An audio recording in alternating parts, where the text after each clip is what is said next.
La maladie à coronavirus est une maladie infectieuse qui affecte les voies respiratoires. Elle se propage principalement par de gouttelettes respiratoires expulsées par des personnes atteintes de la maladie et qui toussent. Les symptômes les plus courants de Covid-19 sont la fièvre, la fatigue et la toux sèche.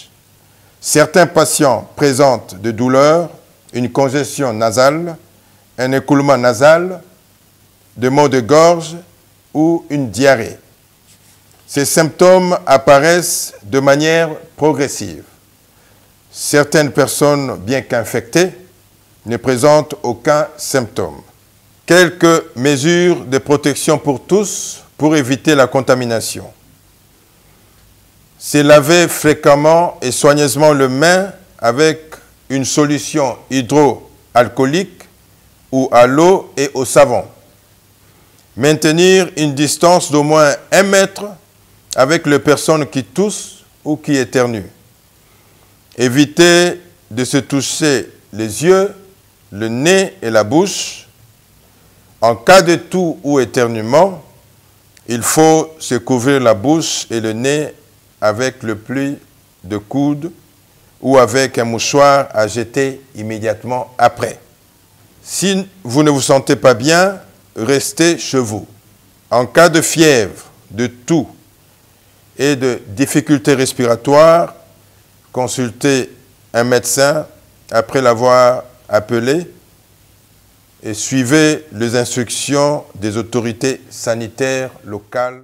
La population ne peut pas rester calme parce que sa communication a provoqué de la panique. C'est lui-même qui a... Oui, non, mais écoutez, non, c'est ce que je disais ici, il faut avoir des experts en communication qui doivent entourer nos ministres. Aujourd'hui, ils font de l'information et ce n'est pas de la com. De la com, ça vous demande ce que je vais dire, qu'est-ce que ça va provoquer dans le chef, dans l'opinion.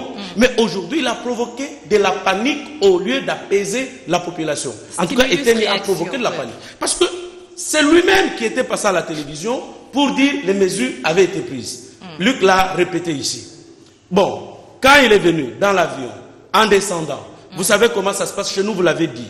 Vous descendez, vous arrivez au quartier, vous apprenez que votre cousin venant de l'Europe a Otipoto. Yohana a comme un hôtel.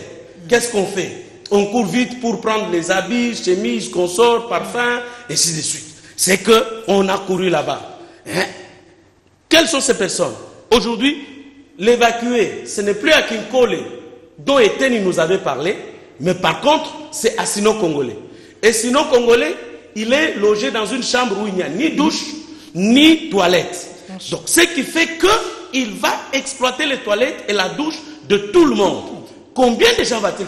C'est là où je trouve la théorie du complot. Donc, on a organisé un complot pour qu'on bénéficie de l'argent que l'OMS a déjà mis à la disposition. L'OMS avait promis 19 millions de dollars oui. Pour tous les pays c'est là où je dis, touchés par ces virus. C'est là où j'en appelle à un moment donné à la conscience. Ce combat, nous l'avons mené, Joseph, nous y avons perdu nos mamans. J'ai perdu ma mère dans ce combat pour que l'UDPS accède au pouvoir. Alors si ça devient que certaines personnes s'effacent de l'argent sur la tête des souffrances du peuple congolais et que l'on permette que ces virus-là puissent entrer en République démocratique du Congo, à peine nous venons de nous débarrasser d'Ebola, pendant que le virus de la faim est en train de frapper la population, pendant que le virus de la misère, de la souffrance est en train de tuer. Gisèle, chaque samedi aujourd'hui qui était réservé le week-end, c'était le jour de fête où les gens allaient se détendre. Passer partout, ce sont des deuils partout.